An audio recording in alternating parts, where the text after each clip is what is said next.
ዕለት 2 የካቲት በስመ አብ ወወልድ ወመንፈስ ቅዱስ አሃዱ አምላክ። ዕለት 2 የካቲት በዛ ዕለት እዚኣ አባ ለንጊኖስ ዓረፈ። ንሱ አበምኔት ናይ ደብረ ዝጋግ ኣብ መእተዊ ሃገረ እስክንድርያ እትርከብ እዩ። እዚ ቅዱስ እዚ ካብ ሰብ ቅልቅልያ እዩ። ኣብኡ መንኮሰ። መምህሩ ከዓ መፍቀሪ ክርስቶስ ጻድቕ መነኮስ እዩ። ንሱ ካብ ክብሪ ሰብ ይሃድም ነበረ።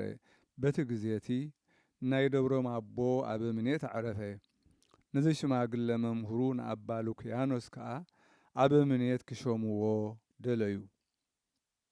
ኣባ ሉክያኖስ ከዓ ንረድኡ ንኣባ ለንጊኖስ ሒዝዎ ካብ ቅልቅልያ ወፂኦም ናብ ናይ ሶርያ ዓዲ በጽሑ። ኣብ ሓንቲ ቤተ ክርስቲያን ከዓ ተቐመጡ። ጎይታናን መድሓኒናን ኢየሱስ ክርስቶስ ምስጋና ንዑ ይኹን። ንጽድቆም ክሓብኦ ይደለየን። ኣብ በሪኽ ዝተሃንጸት ሃገር ክትክወል ኣይከኣላን እዩ። ጎይታና በእዳዎም ብዙሕ ተኣምራትን መንክራትን ገበረ። ኣባ ለንጊኖስ ከዓ ብዛዕባ ውዳሴ ደቂ ሰባት ፈሪሁ ካብ መምህሩ ብምኽሩ ወፀ። ኣብ ሃገረ ግብፂ በፂሑ ኣብ ደብረ ዝጋግ ኣተወ። ንሳቶም ከዓ ብሓጎስ ተቐበልዎ። እቲ አበምኔት ናይቲ ገዳም ክሳብ ዝዓርፍ ድማ ምስኦም ነበረ። እቶም መነኮሳት ድማ ገድሉ ትሩፋቱ ጽድቁ ርእዮም ኣብ ደብረ ዝጋግ አበምኔት ሾምዎ። ድሕሪ ቁሩብ መዓልታት ድማ ኣባ ሉክያኖስ መምህሩ መፀ። ብሓደ ኮይኖም ከዓ ናይ መራኽብ መቃዝፍ ማለት መጀለቢ ይሰርሑ ነበሩ። ብኢዶም ሰሪሖም ካብ ዘፍረይዎ ይምገቡ ነበሩ። ብሓደ ልቢ ኮይኖም ነዊሕ ግዜ ብሓደ ተቐመጡ። ጎይታና ድማ በእዳዎም ብዙሕ ተኣምራትን መንክራትን ይገብር ነበረ። ካብኡ ኣባ ሉክያኖስ ዓረፈ። ብዘመን መርቅያን ከሓደ ንጉስ እቲ ንማሕበር ኬልቄዶን ዘጋብአ ንሱ ባዕሉ ናብ ኩሉ ዓድታት ልኡኻት ሰደደ። ምስኦም ድማ እታ ርክስቲ ሃይማኖቱ ንክርስቶስ 2 ባህርያት እትገብሩ ኣትሒዙ ለኣኾም። ካብቶም ልኡኻቱ 3 ኣብ ደብረ ዝጋግ በጽሑ። እታ መልእኽቲ ከዓ ንኣባ ለንጊኖስ ሃብዎ። ንጉስ መርቅያን በዚ ኣብዛ ጽሕፍቲ ተጻሒፉ ዘሎ ክትኣምኑ ኣዚዙ እዩ በልዎ። ቅዱስ ለንጊኖስ ከኣነ ብዘይካ ናይ ቅዱሳን ምኽሪ ዋላ ሓንቲ ክገብር ኣይክእልን እየ። ንዑ ምሳይ ክንማኸር ኢሉ ነቶም ልኡኻት ኣብቲ ናይ ቅዱሳን ሬሳታት ዘለዎ በዓቲ ሒዝዎም ኣተወ። ኦ ቅዱሳን ኣቦታተይ ንስኻትኩም ብስጋ እኳ ሙዉታት እንትኾንኩም ብመንፈስ ሕያዋን ከም ዝኾንኩም ኣነ እፈልጥ እየ። እነሆ እምበኣር ኣብኡ ርኩስ ሃይማኖት ዝተጻሕፎ ንክርስቶስ 2 ባህርያት ዝገብሮ መልእኽቲ ኣምፂኦምለይ ኣለዉ። ኣብኡ ክጽሕፍ ትእዝዙን ዲኹም? ብቓሉ ከኣምን ወይ ከዓ ከኣብዮ ክገብሮ ዝግባአን እንተዘነጊርኩምኒ እግዚኣብሔር ሕያው እዩ። እንተዘይኮነ ኣነ ካብዚ ቦታ ኣዕጽምትኹም ከብፅኦ እየ በሎም። ሽዑ ካብቲ ሬሳታቶም ኩሎም ሰባት እናሰምዑ ከም ዝብል ቃል ወፀ ወይ ተሰምዐ። እታ ናይ ኣቦታትን ሃዋርያትን ናይ 318 ቅኑዓት ሃይማኖትን ቅንዕቲ ሃይማኖት ከይትገድፍ እዛ ርክስቲ መልእኽቲ እዚኣ ከዓ ከይትስዕባ በጃኻ ካብዚ ልዕሊ ረሳና እለዮ በልዎ። እቶም ልኡኻት ንጉስ ነዚ ሰሚዖም ኣጸቢቖም ተደንቑ። ዓብዪ ፍርሃትን ራዕድን ከዓ ሓዞም። ናብ ንጉስ ኣይተመልሱን።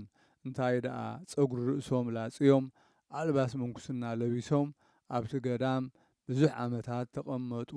ክሳብ ዝሞቱ ከዓ ብተጋድሎ ተጸሚዶም ነበሩ። ቅዱስ ለንጊኖስ ከዓ ተጋድሎኡ ፈጺሙ ንእግዚአብሔር ባህ መሰበሎ ብጽቡቕ ሽምግልና ብሰላም ኣዕረፈ። በረኸቱ ምሳና ትኹን ንዘለዓለም ዓለም ኣሚን። ሰላም እብል መዓልተ ወለያልየ ትሩፋቲከ አቡየ ለንጊኖስ አነክር ዘተውህበከ እበየ ሀበ ኢሃሎከ ሶበ ቆብእከ ርእየ ሰይጣን ተሃፊሮ እፎኑመ ጐየ። ሰላም እብል መዓልታትን ለይትታትን ለያልየ ንትሩፋትካን ሰናይ ግብርኻን ኣቦየ ለንጊኖስ እደንቕ ዝተዋህበካ ዕብየት ዕበየ ንስኻ ኣብዘየሎኻ ቆቡዕካ ምስ ረኣየ ክሳብ ክንደዩ ሰይጣን ሓፊሩ ዝሃደመ ዝጐየየ። በዛ ዕለት እዚኣ እቲ ካብ ኩሎም ቅዱሳን ገዳማውያን ዝዓበየ ኣባ ጳውሊ ገዳማዊ ኣዕረፈ። ንሱ ንገዳማውያን ርእሶም ሓለቓኦም ንትውሃን መላእኽቲ ድማ ጎረቤቶም እዩ። እዚ ቅዱስ እዚ ካብ ሃገር እስክንድርያ እዩ። ጴጥሮስ እሱም ሓው ነበሮ። ኣቦኦም እውን ኣጸቢቑ ሃብታም ነበረ። ብዙሕ ገንዘቡ ብወርቅን ብሩርን ዝኸበረ ኣልባሳትን ኣይቝጸርን ነበረ። ኣቦኦም ዓረፈ እሞ ዝሓዝንሉ ግዜ ምስ ተፈጸመ ርስቲ ቦኦም ክካፈሉ ጀመሩ። ጴጥሮስ ሓዉ እቲ ዝዓበየ ክፍሊ ንርእሱ ወሰዶ፣ ንጳውሎስ እቲ ዝነኣሰ ሃቦ። ብዛዕባ እዚ ብልቡ ሓዘነ። ንሓዉ ከዓ ካብዚ ርስቲ ቦይ ብዝግባእ ጌርካ ብጽሒተይ ዘይትህበኒ በሎ። ሓዉ ከዓ ንስኻ ንእሽቶ ጎበዝ ኢኻ ከተጥፍኦ ኢኻ ክሳብ እትዓቢ ኣነ ክሕልወልካ እየ በሎ። ብዛዕባ እዚ ነናሓድሕዶም ተበኣሱ እሞ እምበኣር ናብ ዳኛ ንኺድ ብፍትሒ ድማ ንካፈል ተባሂሎም ናብ ዳኛ ኸዱ። ንሳቶም ክኸዱ ከለዉ ሓደ ዝሞተ ሰብ ብዓራት ተሸኪሞም ክቐብርዎ ክኸዱ ከለዉ ብዙሓት ሰባት ከዓ ክስዕብዎን ክበኽዩን ከለዉ ረኸቡ። ሽዑ ቅዱስ ጳውሊ ንሓደ ካብቶም ነቲ ሬሳ ዝስዕብዎ ዘለዉ ጸዊዑ መን እዩ እዚ መዋቲ ሎሚ ዝሞተ ኢሉ ሓተቶ። እቲ ሰብኣይ ከዓ እዚ ዝሞተ እቲ ኣዝዩ ሃብታም ዝነበረ ሰብኣይ ከመ ኣቦኻ እዩ በሎ። ዝወደይ ኣስተውዕል፣ እዚ ብብዝሒ ወርቅን ብሩርን ዘጋይፅ ዝነበረ እዩ። እንሆ ሎሚ ድማ ንኹሉ ሃብቱ ጠንጢንዎ ናብ ዘይምለሰሉ ጥራዩ ይኸይድ ኣሎ በሎ። ሕጂ ከዓ ወደየ ንዓና ምእንቲ ድሕነት ነፍስና ክንጋደል ይግብኣና። ንሕና መዓዝ ከም እንመውት ኣይንፈልጥን ኢና። ግናኸ ገንዘብ ዘለዎ እሞ ነቲ ገንዘቡ ንኽሓድጎ ስልጣን ዘለዎ ብፁዕ ዕውት እዩ። ንሱ ሃብትን ክብርን ኣብቲ ሃገር ቅዱሳን ዝኾነ ኢየሩሳሌም ሰማያዊት ክቕበል እዩ በሎ። ኣባ ጳውሊ እዚ ምስ ሰምዐ ገዓረ፣ ብልቡ ከዓ በኸየ። ወይለይ ኣብ ናይ ዝሓለፈ ዓለም ሃብትስ እንታይ ኣሎኒ? ድሕሪ ቁሩብ መዓልትታት ዝገድፎ እሞ ጥራይ ኢደይ ዝኸይድ በለ። ድሕሪዚ ናብ ሓዉ ተመሊሱ ንዓናይ ናብ ገዛና ንመለስ፣ ኣነ ካብ ሕጂ ንድሓር ብዛዕባ ገንዘብ ኣይዛረብን እየ በሎ። ከምዚ ምስ በለ ካብ ሓዉ ሃደመ፣ ረሓቐ። ካብ ቤት ወፂኡ ከዓ ኣብ ኣፍ ደገ ተዓዲ ኣብ መቓብር ኣተወ። ኣብኡ 3 መዓልትታት እናጸለየን ናብ እግዚኣብሔር እናለመነን ቀነየ። ክኸዶ ዝግብኦ መንገዲ ክመርሖ ድማ ንእግዚኣብሔር ለመነ። ሓዉ ጴጥሮስ ከዓ ኣብ ኩሉ ዓድታት ክደልዮ ኮለል በለ እሞ ግና ከይረኸቦን። ምስ ሰኣኖ ከዓ ብእኡ ዓብዪ ሓዘን ሓዘነ። ቅዱስ ኣባ ጳውሊ ግና 3 መዓልትን 3 ለይትን ኣብቲ መቓብር ክጸንሕ ከሎ ብልዒ ኮነ መስተ ኣይዘከረን። ፍርሃት ኮነ ድንጋፄ እውን ኣይተሰምዖን። ምኽንያቱ ኣምላኻዊ ሓይሊ ትሕልዎን ተጽልሎን ነበረት። ኣብ 4ይ መዓልቲ እግዚኣብሔር ናብኡ መልኣኹ ልኢኹ ካብኡ መንጢሉ ናብ በረኻ ወሰዶ እሞ ብወገን ምብራቕ ኣብቲ ፈልፋሊ ማይ ዘለዎ ቦታ ኣንበሮ። እቲ መልኣኽ ሰላም ኢልዎ ድማ ንሰማይ ዓረገ። ኣባ ጳውሊ ከዓ ጐዳጉዲ ናይ ኣራዊት ረኸበ እሞ ኣብኣቶም ኣተወ። ክዳኑ ከዓ ካብ ቆጽሊ ሆሳእና ገበረ። ኦ ጐይታይ ኢየሱስ ክርስቶስ ወዲ ሕያው እግዚኣብሔር ካብቲ ምሕረት ዘይብሉ ኢድ ጸላኢ ሓልወንን ኣድሕነንን እናበለ ጸለየ። ተጋድሎይ ክሳዕ ዝፍጽም ከዓ ብምሕረትካ ኣጽንዓኒ። ኦ ንጉሥ ኩሉ ዓለም ሓይልን ክብርን ምስጋናን ዘለዓለም ናትካ እዩ ንዘለዓለም ዓለም ናትካ እዩ በለ።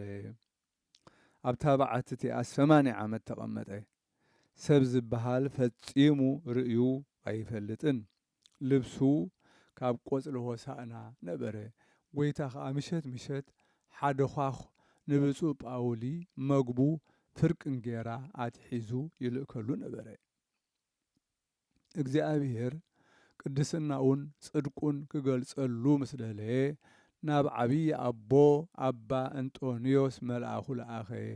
ንሱ ኣባ እንጦንዮስ ብዘይካኡ ኣብቲ በረኻ ቅድሚኡ ዘሎ ኣይመስሎን ነበረ። እቲ መልኣኽ ከዓ ናብቲ ውሽጢ ገዳም በረኻ ካብቲ ዘለኻዮ መገዲ 2 መዓልቲ ዝኸውን ኪድ ኣብኡ ሰብኣ ዓለም ከም ሓንቲ ካብ ፀጉሪ ርእሱ ክኾኑ ዘይኽእሉ ሰብኣይ ኣሎ። ብጸሎቱ ነዚ ጻድቕ ዓለም ቀንዐ፣ ምድሪ ፍሬኣ ሃበት፣ ምእንትኡ ኣብ ምድሪ ጠሊ ይወርድ ኣሎ፣ ፀሓይ ከኣብ ጻድቃንን ሓጥኣን ይበርቕ ኣሎ በሎ። ሽዑ ኣባ እንጦኒ ቃል ጎይታ ኣሚኑ ናብ ማእከል ገዳም ኣቢሉ ኸደ። ጎይታ ከዓ መንገዱ ይጸርገሉ ነበረ። ኣብኡ ከዓ ምስ ናይ ብዙሕ ኣራዊት ኣሰር ሰብ ረኸበ። ኣብ በዓቲ እቲ ቅዱስ ክሳብ ዝበጽሕ ድማ ነቲ ኣሰር ሒዙ ተመላለሰ። ሽዑ ንቅዱስ ኣባ ጳውሊ ክዝምር ከሎ ሰምዖ። ኣባ እንጦንዮስ ከዓ እምነ ልዒሉ ነቲ በዓቱ ኳሕኩሖ። ኣባ ጳውሊ ከዓ ነቲ ምኹሕኳሕ ምስ ሰምዐ እዚ ናይ ሰይጣን ግብሪ እዩ ኢሉ ሓሰበ። መሊሱ ዓብዪ እምኒ ኣልዒሉ ኣብ ኣፍ ማዕጾ በዓቱ ኣቐመጦ። እንጦንዮስ ከዓ ዓው ኢሉ ደልየ ኣይተዋህበንን፣ ለሚነ ኣይረኸብኩን፣ ኳሕኩሔ ኣይተኸብተለይን በለ። ሽዑ ከፈተሉ እሞ ኣእተዎ። ብመንፈሳዊ ሰላምታ ከዓ ተሰዓዓሙ፣ ብሓደ ጸልዮም ድማ ተቐመጡ። እንጦንዮስ ከዓ ኦ ኣቦየ መን ስምካ በሎ። እቲ ሽማግለ ድማ መለሰ እሞ ንስኻ ስመይ ዘይትፈልጥ እንትኾንካ ደኣ ንምንታይ ኣብዚ ቦታ ኮለል ኣበለካ በሎ። በታ ሰዓት እቲኣ እግዚኣብሔር ልቢ እንጦንዮስ ከፈተ እሞ ኣነስ ዕውት ብፁዕ እየ ንጳውሎስ ገዳማዊ ንኽርኢ ዝዓደለኒ በለ። ዕብየት እግዚኣብሔር ክዘራረቡ ከለዉ ኣጋሚሸት ምስ ኮነ እቲ ኳኹ መጺኡ ሓንቲ ምልእቲ እንጌራ ደርበየሉ። ሽዑ ኣባ ጳውሊ ንኣባ እንጦንዮስ ንስኻ ባርያ እግዚኣብሔር ከም ዝኾንካ ሕጂ ፈሊጠ። ኣብዚ ገዳም እዚ ክሳብ ሎሚ 80 ዓመት ተቐሚጠ ኣለኹ። እግዚኣብሔር ከዓ ኩሉ መዓልቲ ፍርቂ ህብስቲ ይልእከለይ። ሎሚ ከዓ ንዓኻ መግብኻ ኢሉ ሙሉእ እንጌራ ለኣኸልካ በሎ። ድሕሪ ዝተንሲኦም ክሳብ ኮኸብ ድራር ዝርአ ሓቢሮም ጸለዩ። ካብኡ ተቐሚጦም መግቦም በልዑ። መሊሶም ተንሲኦም ደው ኢሎም ጸለዩ። ክሳብ ኣጋ ጽባሕ ከዓ ንእግዚኣብሔር ኣመስገንዎ። ኣጋ ጽባሕ ኮይኑ ብርሃን ምስ ረኣዩ ሰላም ተባሃሃሉ። እንጦንዮስ ከዓ ኦ ኣቦየ በዚ ኩሉ ዓመታት ክትቅመጥ ከለኻስ ምስጢራተ ቅድሳት ማለት ቅዱስ ቁርባን ካበይ ትቕበል በሎ። ጳውሎስ ከዓ እግዚኣብሔር መልኣኹ ልኢኹ ዕለተ ቀዳምን ዕለተ እሁድን ኩሉ ግዜ ይህበኒ ይቐብለኒ በሎ። ቅዱስ እንጦንዮስ መሊሱ እዚ ምንኩስና ወይ ዝቆቡዕ ኣብዚ ምድሪ ክበዝሕ ድዩ ወይ ከዓ ክውሕድ ወይ ክተርፍ እስከ ንገረኒ ክፈልጥ ደልየ ኣለኹ በሎ። ኣባ ጳውሊ ከዓ ቅድም ሰሓቐ፣ ድሓር ግና ገዓረ በኸየ። ኣባ እንጦንዮስ ከዓ ከምዚ ክብል ሓተቶ ኦ ኣቦየ እንታይ ርኢኻ ምስ ሰሓቕካ ኣነ እውን ሰሓቕኩ፣ ተሓጐስኩ ምስ ገዓርካ ምስ እወይኻ ከዓ ንሓዘንኩ በሎ። ኦ እንጦኒ ወደይ ቅድም ከም ሕብሪ ፀሓይ ዝበሉ ረጋቢት መጺኦም ረእኹ። ነቲ ዘረኣየኒ ከዓ እዚኦም በዓል መን እዮም በልክዎ። ንሱ ከዓ እዚኣቶም መምህራን ሕያወት መነኮሳት እዮም በለኒ። መሊሶም ከዓ ካልኣይ ከም ሓዊ ዝሕብሮም መጹ። እዚኣቶም ከዓ ድሌቶም ክገትኡ ዝኸኣሉ ደቆም ኣርድእቲ እዮም በለኒ። ሳልሳይ ከዓ ከም ወርሒ ዝሕብሮም መጹ። ንሳቶም ከዓ ቅድስና ዘለዎም መምህራን እዮም፣ ግንከ ትሩፋት ወይ ጽድቂ የብሎምን በለኒ። ራብዓይ ግዜ ከዓ ከም ሓመድ ዝሕብሮም መጹ። እዚኣቶም ከዓ ካብ ግብሪ ጽድቂ ገለ ዘይብሎም እዮም በለኒ። ሓሙሻይ ግዜ ከዓ ከም ሓመልማል ቀጠልያ ዝሕብሮም መጹ።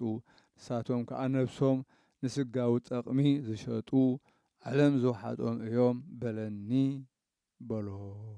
ወወደየ እዞም ገዳማትን ኣድባራትን ናይዞም ጸዓዱ ረጋቢት ሰፈር ክኾኑ እዮም። ንሳቶም ከዓ ቅዱሳን ደቅኻ እዮም። እግዚኣብሔር ነቶም ሕሩያቱ ካብ ኩሉ ቦታ ክእክቦም እዩ። እዚ ስም እዚ እቲ ዝተሓርየ ክሓልፍ እዩ። ስሞም መነኮሳት ክበሃሉ እዮም። ብዙሕ መዓልታት፣ ብዙሕ መዋእል፣ ብዙሕ ዓመታት ክሕጐሱ እዮም። እግዚኣብሔር ከዓ ቅድሚቲ መከራ ክጉዕዞም እዩ። ድሕሪኦም ከዓ ዘይሰምዑ ንመምህራሮም ዘይእዘዙ ንድሕነት ነፍሶም ኢሎም ለይቲ ዘይተግሁ ትውልዲ ወይ ወለዶ ክትንስኡ እዮም። ሽዑ እግዚኣብሔር ኣብ ገዳማትን ኣድባራትን ክቁጣዕ እዩ፣ ከዕንዎም እዩ። ልቢ ዘይብሎም ሕጊ ዘይብሎም ዓለውቲ ህዝቢ ከተንስኡ ነቶም ኣድባራትን ገዳማትን ከዓ ዑና ክገብርዎም እዮም። እዚ ከዓ ብዙሕ ዓመታት እዩ። እንተኾነ ናይቶም ቅዱሳን መዘከርታ ኣይሓልፍን ኣይርሳዕን እዩ።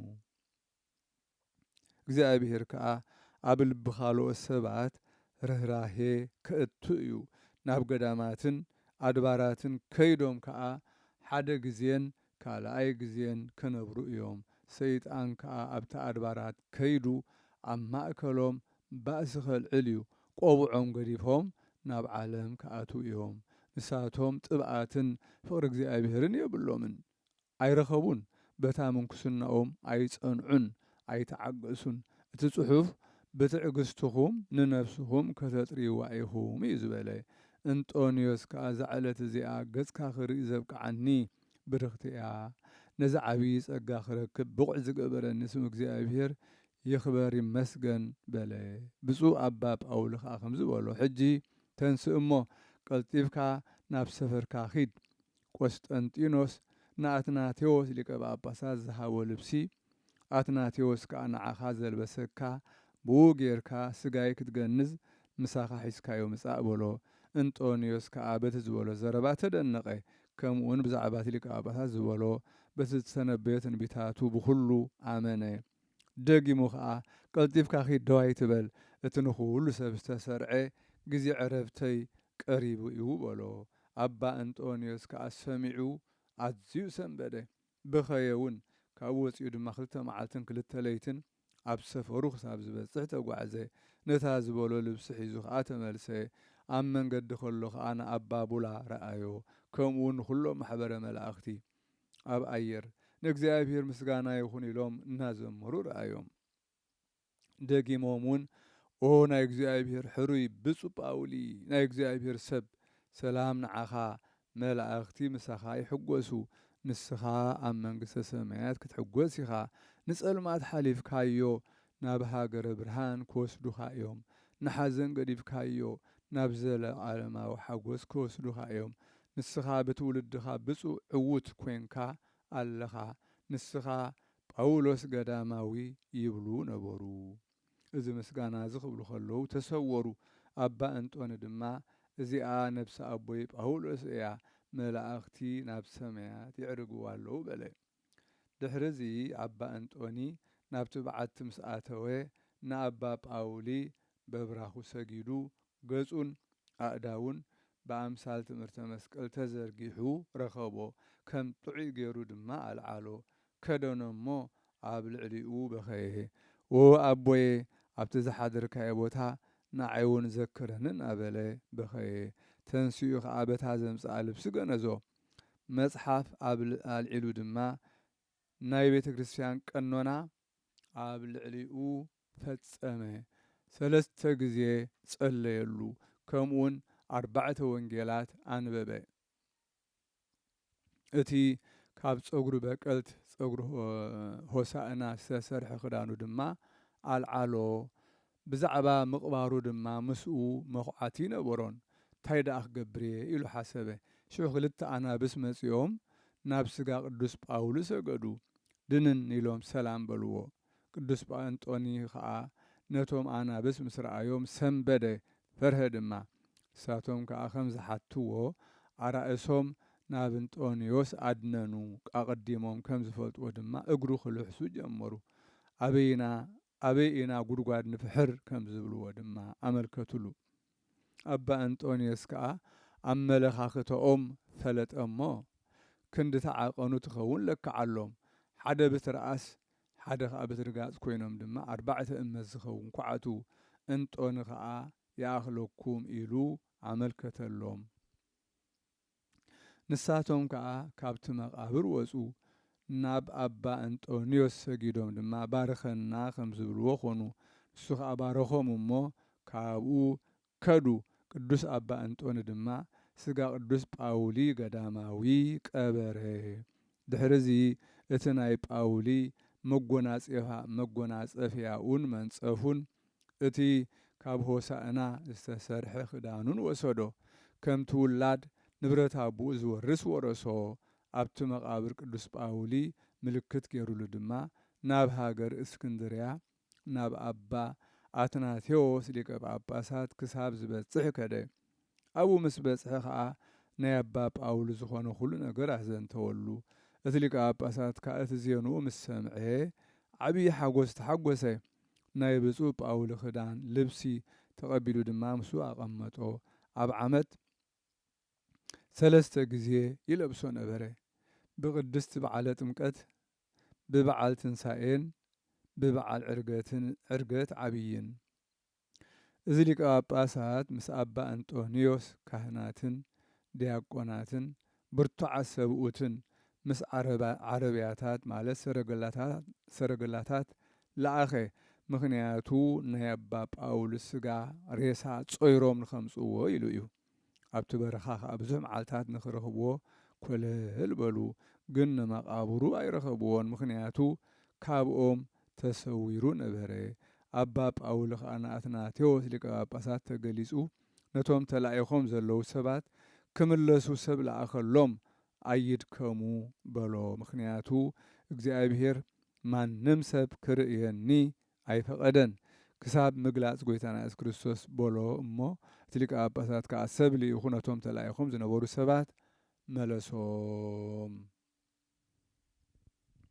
ሓደ መዓልቲ እግዚኣብሔር ንቅዱስ ጳውሊ ክብሪ ለቢሱ ክገልጾ ደለየ። ሓደ ጎበዝ ክርስቲያን ኣብ ሃገር እስክንድርያ ሞተ። ወህዝበ ክርስቲያን ኣነ ኣቦኹም ኣትናቴዎስ እየ ዝነግረኩም ዘለኹ እመኑኒ። እቲ ብፀጉሪ ሆሳእና ዝተሰርሐ ክዳኑ ኣልዒለ ኣብቲ ምዉት ምስ ገበርክዎ እቲ ምዉት 9 ተንስአ። በዚ ኣነ ምስክር እየ በለ። ኤስድሮስ ኤጲስቆጶስ እውን ኣነ ከዓ በዚ ነገር እዚ ምስክር እየ በለ። ነዚ ብዒንተይ ርእየዮ እየ። ኣነ ኤስድሮስ ኤጲስቆጶስ ንዘደንቕ ነገር እዚ ብኢደይ ዝፀሓፍኩ ኣነ እየ። ኩሉ ነገር ብናይ 2 ወይ 3 ሰብ ምስክርነት እዩ ዝቐውም። ናይዛ ተኣምር ዜና ኣብ ኩሉ ግብፂ ተሰምዐ። ኩሎም ሰባት ድማ ተደነቑ። ኣብ ቅዱሳኑ ሓዲሩ ተኣምራት ንዝገብር ንእግዚኣብሔር ድማ ኣመስገንዎ። ቅድስቲ ጸሎቱን በረኸቱን ምሳና ትኹን ንዘለዓለመ ዓለም ኣሚን። ሰላም ለጳውሊ ውሳጤ ገዳም ዘተጸምደ እንዘ ኢይሬኢ እምሰብ መነሂ ኣሃደ ጻመወ በሕይወቱ ወተጋደለ ፈድፋደ ድህረ ሞተሂ ከመ በሕይወቱ ለመደ ለእግዚአብሔር አምላኩ በብረኩ ሰገደ።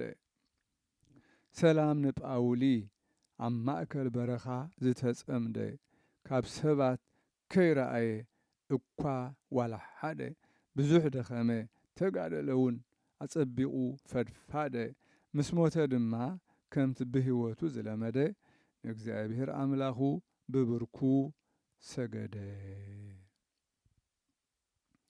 በዛ ዕለት እዚኣ ቶማስ ሐዋርያ መንክራት ኣርአየ።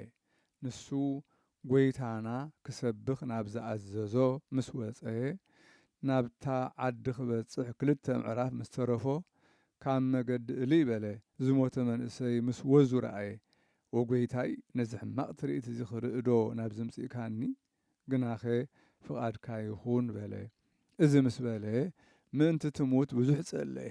ሽዑ ገበል ካብ ሓደ መንቀራቑሮ ኣእማን ብጭራኡ ምድርና ዘበጠ ወፀ ብዓብይ ቃል ከዓ ኦ ሃዋርያ ክርስቶስ ምሳኻ እንታይ ያሎኒ ግብረይ ክጸርፍ ዶ ናብ ዝመጻእካ ኢሉ ጨርሐ። እዚ ሃዋርያ ከዓ እወ ግብርኻ ንገር በሎ። እቲ ገበል ከዓ ሓንቲ ጽብቕቲ ሰበይቲ ኣብ ስግርግራት ነበረት። ኣነ ከዓ ርእየ ፈተኽዋ። ካብኡ ነዚ ጎበዝ ክስዕማን ብመዓልቲ ሰንበት ከዓ ምስኣ ሓቢሩን ረኸብክዎ። እቲ ዝገበሮ ዝኾነ ክፉእ ኩሉ ኣብ ቅድሜኻ ክነግሮ ወይ ክገልጾ ጽቡቕ ኣይኮነን።